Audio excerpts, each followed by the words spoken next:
Olá, queridos irmãos e queridas irmãs.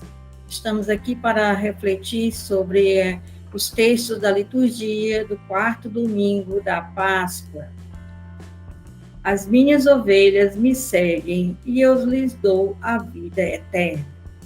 O simbolismo do pastor, do rebanho, na Bíblia, exprime ao mesmo tempo autoridade e companheirismo. Companheirismo que é cuidar. Para a Bíblia, a autoridade não é mando, não é abuso de poder. Autoridade é seguimento. As pessoas seguem o líder, seguem porque o amam, seguem porque acreditam no líder, na liderança, seguem porque se deixam influenciar e sabem que essa pessoa é importante para as suas vidas.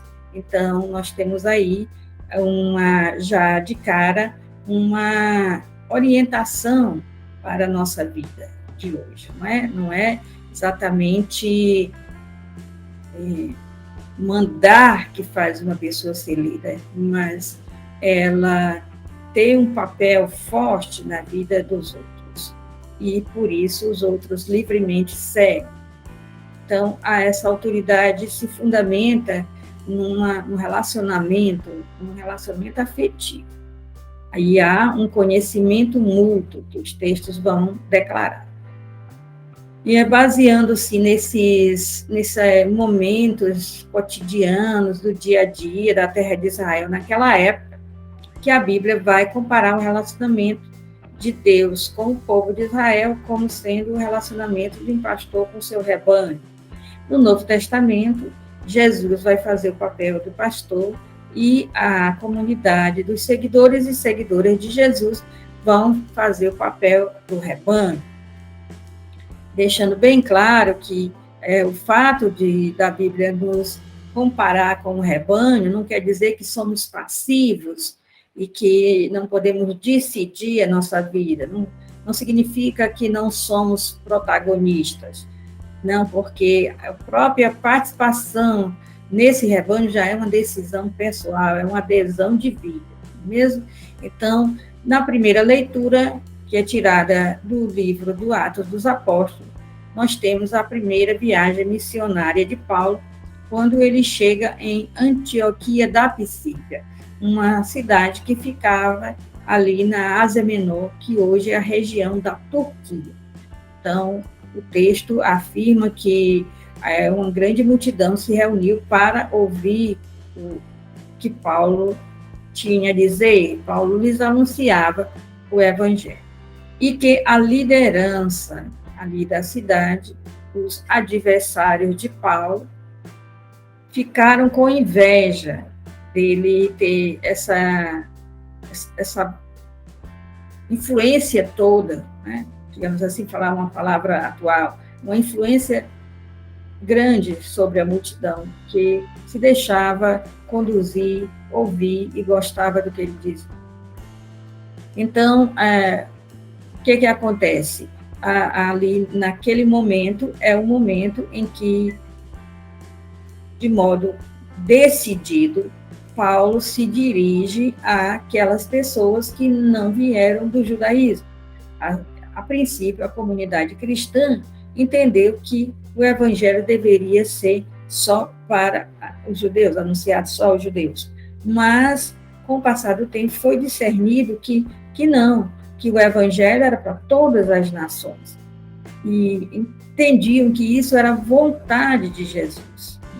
Então, ali, como o povo de Israel, a liderança, melhor dizendo, a liderança religiosa do povo de Israel não acolhia o evangelho, então a decisão foi que o evangelho deveria ser levado aos gentios, ou seja, às pessoas de outras nações, outros povos que não fossem os judeus. E aqui, então, começa essa evangelização dos gentios nessa primeira viagem missionária de Paulo.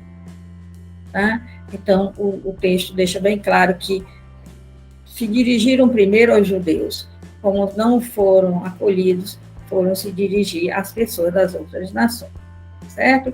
Então, ali, apesar de Paulo e Barnabé não enfrentarem os adversários, eles se decidem proclamar não mais aos judeus, mas aos gentios. Esses adversários de Paulo, com a inveja que têm, não admitem que Paulo continue o seu trabalho evangelizador.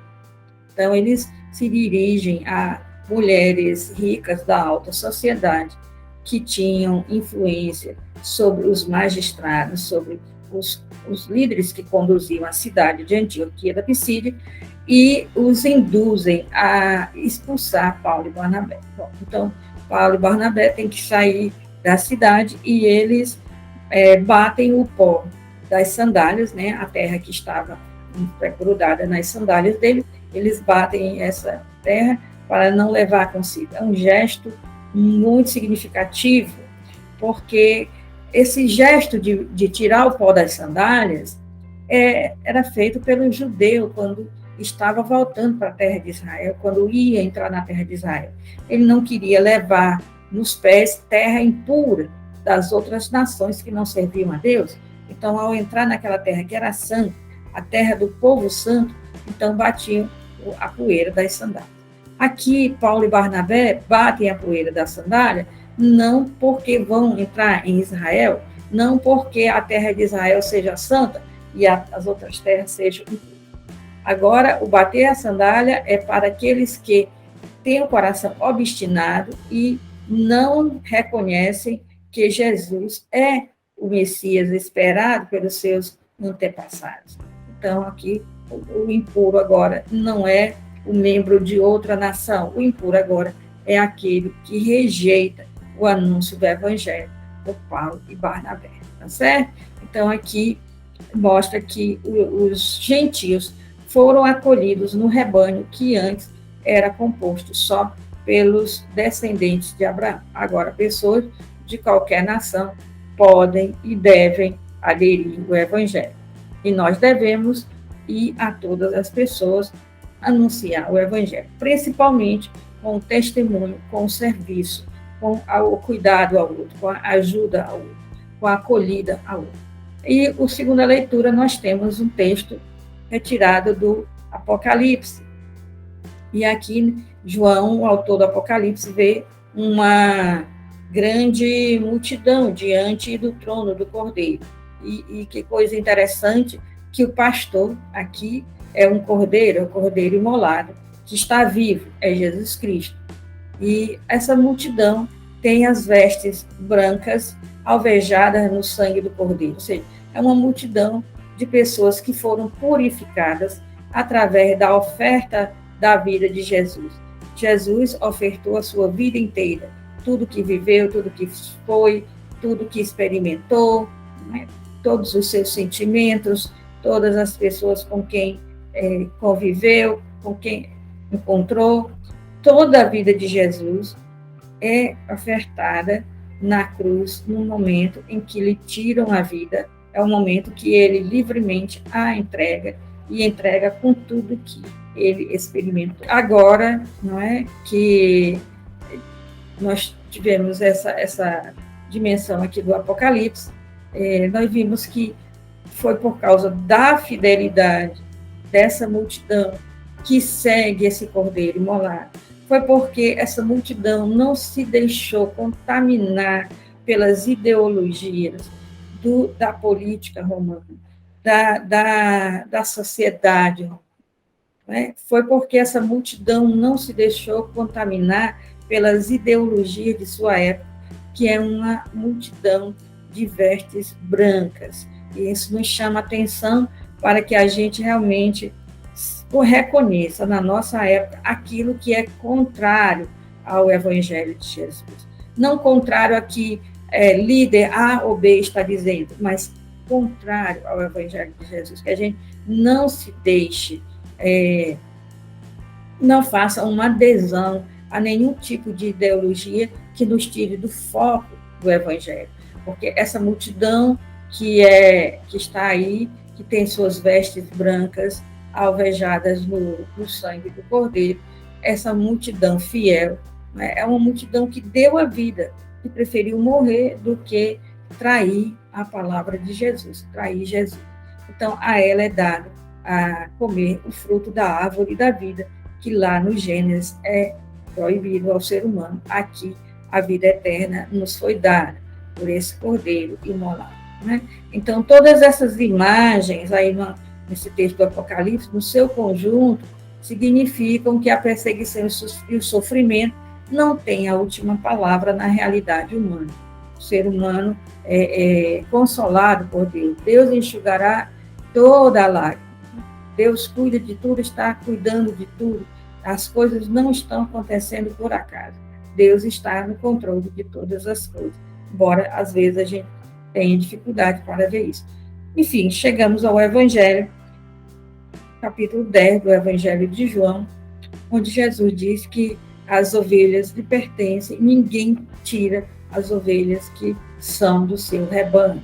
Então, exatamente porque as ovelhas pertencem ao rebanho de Jesus, porque aderiram a ele, porque tomaram uma decisão por ele. Então, as ovelhas não podem ser retiradas de Jesus, nem com ameaça de morte, o que quer que seja, porque foi o Pai que lhes deu essas ovelhas. Foi o Pai que atraiu cada ovelha do rebanho, atraiu para si e para seu filho. Então, as pessoas seguem por convicção, aderiram por convicção, e elas estão dispostas a tudo por causa de Jesus e do Evangelho.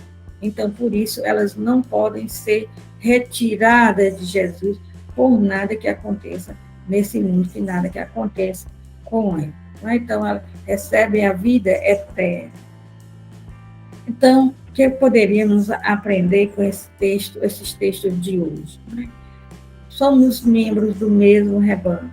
O nosso pastor é também o Cordeiro imolado. É ele que está diante do trono de Deus e é a ele que nós servimos. Nós fomos purificados pela sua oferta e, como fomos purificados pela sua oferta, devemos ser fiéis a tudo que ele nos ensinou. Devemos ser fiéis ao Evangelho. Claro que isso traz as consequências. Geralmente somos perseguidos, ou pelo menos somos, digamos assim, adquirimos adversários por causa da escolha que nós fizemos pelo Cristo. Agora, nós devemos nos manter fiéis a esse propósito. E devemos também perceber na nossa comunidade quem precisa de cuidado, quem está sofrendo. Muitas vezes nós temos pessoas com um alto nível de sofrimento participando das nossas comunidades eclesiais, paroquiais, capelas, comunidade religiosa, comunidade de vida, condomínio, bairro, pessoas que estão ali e precisam ser cuidadas, são ovelhas feridas, precisam ser cuidadas pelo pastor. E o pastor conta conosco para cuidarmos dessas ovelhas feridas, para mostrar que ele é o bom pastor e não falta nada para ninguém. Então, precisa de nós para isso, de nossos pés, de nossos braços, de nossa palavra e da nossa solidariedade, principalmente. Então, nós devemos cuidar uns dos outros, cuidar das ovelhas mais feridas, para que elas realmente possam sentir o amor do pastor.